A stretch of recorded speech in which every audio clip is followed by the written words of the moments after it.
नमस्कार मित्रों, मैं हूं प्रीतेश पटेल और आप देख रहे हैं मेरा YouTube channel make it easy easy programming. और आज का हमारा टॉपिक है व्यू स्टेट इन ASP.NET। तो चलिए शुरू करते हैं। व्यू स्टेट का कोड समझने से पहले हमें ये चीज़ जानना ज़रूरी है कि व्यू स्टेट क्या है। तो व्यू स्टेट एक client side state management technique है। ये view state during the post baked values को मैनेज करने के लिए यूज़ होता है। बाय डिफ़ॉल्ट हमारा ASP.NET व्यू स्टेट को यूज़ करता है फॉर मैनेजिंग द स्टेट। आप किसी भी कंट्रोल्स को देखोगे तो उसका एनेबल व्यू स्टेट प्रॉपर्टी होता है, जिसके थ्रू वो ये स्टेट वैल्यूज़ को मैनेज करता है। तो सबसे पहले ये कोड समझने से पहले हम लोग कुछ चीज़ यहाँ पे देखते हैं। अगर आप ये पेज जो मैंने बनाया है उसमें अभी तक कुछ कोड नहीं किया गया है, मैं उसके सोर्स में जा रहा हूँ और यहाँ पे हमारे पास कुछ प्रॉपर्टीज़ होती है। हमें वो सेट करने की कोई ज़रूरत है नहीं, बिकॉज डिफ़ॉल्ट वैल्यू से हमें वो चीज़ कोड वर्क करने ही वाला है। बट ये चीज़ जानना ज़रूरी है। यहाँ पे 3 चीज़ आ सकती है। एक तो है एनेबल व्यू स्टेट, जो बाय डिफ़ॉल्ट ट्रू होता है, इसको आपको ट्रू फॉल्स कर सकते हो। दूसरी एक चीज़ है यहाँ पे, that is we can say view state mode. ये व्यू स्टेट मोड को डिसेबल, एनेबल या इनहेरिट कर सकते हैं। And third one is view state encryption mode, कि व्यू स्टेट के वैल्यू इंक्रिप्ट करने हैं, नहीं करने हैं, या फिर ऑटो रखना है आपको। तो बेसिकली आपका व्यू स्टेट का जो वैल्यू है वो इंक्रिप्टेड मोड में ही जाता है, जिसको डिक्रिप्ट किया जा सकता है। नाउ अब कैसे पता चलता है कि हमारा पेज का डिफ़ॉल्ट एनेबल व्यू स्टेट, जो व्यू स्टेट कैसे मैनेज हो रहा है? तो देखिए यहाँ पे हमने सिर्फ लेबल और टेक्स्ट बॉक्स और 2 बटन कंट्रोल रखे हैं। हम लोग ये पेज को रन करके देखेंगे और उसके बाद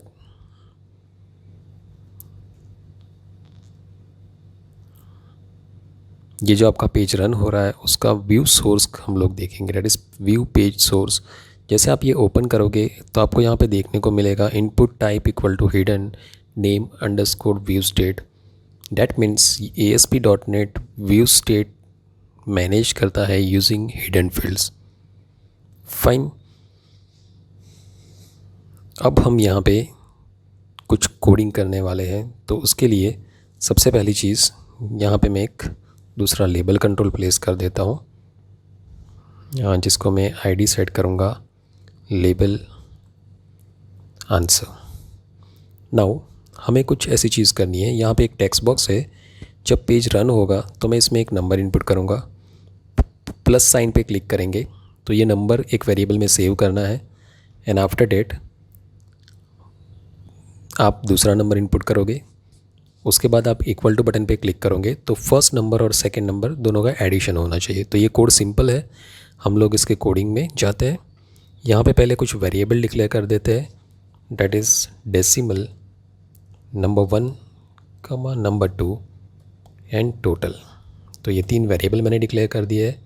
अब सबसे पहले हमारे प्लस बटन पे क्लिक पे हमें क्या करना है, जो वैल्यू आपके टेक्स्ट बॉक्स में है वो वैल्यू हमें सेव किस में करनी है, नंबर 1 में। तो सबसे पहले हम लोग चेक करेंगे if text box dot text is not equal to blank, मतलब आपका टेक्स्ट बॉक्स अगर ब्लैंक नहीं है तो उसमें जो वैल्यू है वो नंबर 1 में सेव करेंगे, that is txt numeric dot text.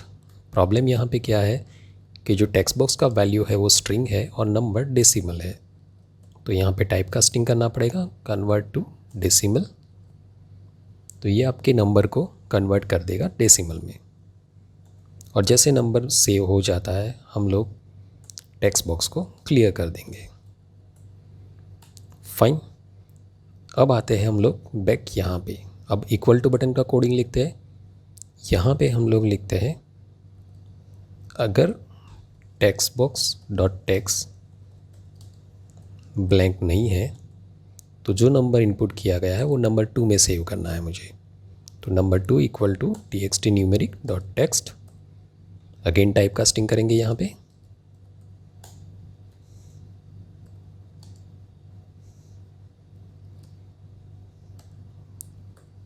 इसको डेसिमल में कन्वर्ट कर दिया ना। आफ्टर डेट हमें क्या करना है, टोटल वेरिएबल में नंबर 1 प्लस नंबर 2, और ये जो हमारा आंसर आ रहा है उसको मैं डिस्प्ले करवाना चाहता हूँ ये जो लेबल हमने रखा था इसके ऊपर। तो मैं लिखता हूँ label answer dot text equal to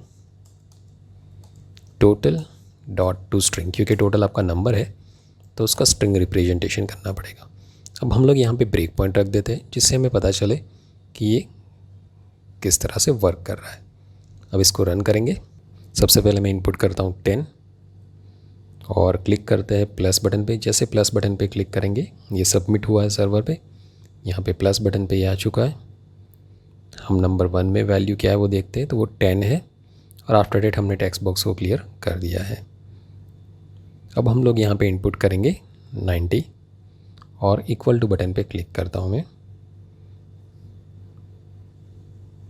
अब नंबर 2 में यहाँ पे है 90, फर्स्ट नंबर 1 में 10 था और यहाँ पे 90 है, तो आंसर क्या आना चाहिए 100।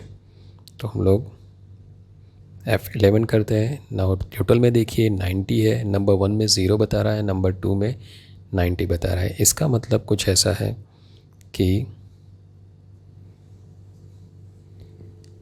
जब फर्स्ट टाइम मैंने प्लस बटन पर क्लिक किया एट दैट टाइम पेज आपका सबमिट हुआ और रिस्पॉन्स आया। जब इक्वल टू बटन पे क्रिएट किया एट दैट टाइम नया इंस्टेंस क्रिएट हुआ। That means previous page instance जो था उसका 10 वैल्यू लॉस्ट हो गया, वो 0 हो गया, इसलिए आंसर हमारा 100 नहीं आ रहा है। तो ये वैल्यूज़ कैसे मैनेज कर सकते हैं, तो for that we can use view state. तो पहले देखते हैं कि व्यू स्टेट को कैसे मैनेज करना है। तो व्यू स्टेट को मैनेज करना बहुत ईजी है। व्यू स्टेट एक ऑब्जेक्ट है जिसमें की वैल्यू के फॉर्म में डेटा सेव किया जा सकता है। तो मैं अभी यही कोडिंग के अंदर कुछ चेंज करता हूँ। मैं प्लस बटन के क्लिक के ऊपर जाऊँगा और यहाँ पे हम लोग जब नंबर 1 वेरिएबल में कुछ सेव कर रहे हैं वहाँ पे मैं कुछ कोडिंग में चेंज करने जा रहा हूँ। तो हम लोग इफ कंडीशन के अंदर जहाँ पे मैंने लिखा है number 1 equal to convert to decimal, जो टेक्स्ट बॉक्स के वैल्यू को हम लोग सेव कर रहे हैं इसको मैं व्यू स्टेट में सेव करूँगा। तो कैसे करेंगे, तो आप यहाँ पे देख सकते हो हमारे पास व्यू स्टेट अवेलेबल है, व्यू स्टेट इनसाइड डेट। अब यहाँ पे आप की नेम दे सकते हो, ये की नेम आप कुछ भी रख सकते हो जैसे वेरिएबल का नेमिंग करते हैं वैसे। तो मैं इसको नंबर 1 ऐसे ही रख देता हूँ। ऐसा कुछ कंपलसरी नहीं है कि नंबर 1 वेरिएबल रखा है तो उसको नंबर 1 रखना है, N1 भी आप रख सकते हो, डैट इज़ फाइन। ये वैलिड वेरिएबल नेम जैसा कुछ होना चाहिए। और मैं इक्वल टू करके यहाँ पे सेव करता हूँ नंबर 1। मतलब ये क्या करेगा, आपके व्यू स्टेट में एक की क्रिएट करेगा जिसका नेम होगा N1 और उसमें सेव कर देगा नंबर 1 को। अब ये तो क्या हो गया कि आप कैसे व्यू स्टेट में ये वैल्यू सेव कर सकते हो। अब जब दूसरे इंस्टेंस के अंदर उसको आपको एक्सेस करना है, मतलब इक्वल टू बटन के ऊपर आपको ये एक्सेस करना है, डेट टाइम आप क्या करोगे, तो यहाँ पे हम लोग चेक करेंगे इफ़ व्यू स्टेट ब्रैकेट, हमने यहाँ पे वेरिएबल का नेम क्या रखा है, की का नेम N1 है। If view state N1 is not equal to null, अगर ये नल नहीं है, ओके, तो हमें क्या करना है, number 1 equal to view state और हमारा की का नेम था N1, जिससे जो वैल्यू आपने इसमें सेव की है वो यहाँ पे रिट्राइव हो गई। अब प्रॉब्लम क्या है, ये जो वैल्यू है ये वैल्यू को हमें डेसिमल में कन्वर्ट करना पड़ेगा। तो यहाँ पे मैं लिखता हूँ कन्वर्ट डॉट टू डेसिमल, और ये जो आपका व्यू स्टेट का वैल्यू है उसको डॉट टू स्ट्रिंग कर देते हैं। फाइन, डैट मीन्स यहाँ पे सिर्फ 2 लाइन ऐड की गई है। जब मैंने ये नंबर 1 में सेव किया उसके बाद इसको व्यू स्टेट में मैं सेव कर रहा हूँ, और जब मैं इक्वल टू बटन पे जा रहा हूँ एट दैट टाइम चेक कर रहा हूँ कि अगर व्यू स्टेट नल नहीं है तो वैल्यू आपका बैक नंबर 1 वेरिएबल में आ जाए। अगर यहाँ पे फिर से हम लोग ब्रेक पॉइंट रख देते हैं जिससे रन करने के टाइम पे हमें पता चले कि क्या हो रहा है। इसको रन करके देखते हैं।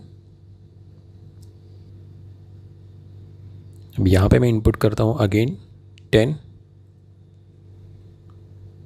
प्लस बटन पे क्लिक करते हैं, पेज सबमिट हुआ। अब यहाँ पे नंबर 1 में 10 सेव हुआ है अब आप देखिए ये व्यू स्टेट के अंदर हम लोग ये चीज़ सेव करने जा रहे हैं, तो ये व्यू स्टेट में सेव हो चुका है। अब मैं यहाँ पे इनपुट करता हूँ 99 और इक्वल टू बटन पे क्लिक करते हैं।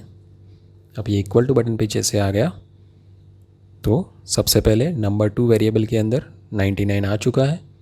अब वो चेक करेगा कि व्यू स्टेट नल है कि नहीं, तो व्यू स्टेट नल नहीं है क्योंकि उसमें कुछ सेव किया गया था।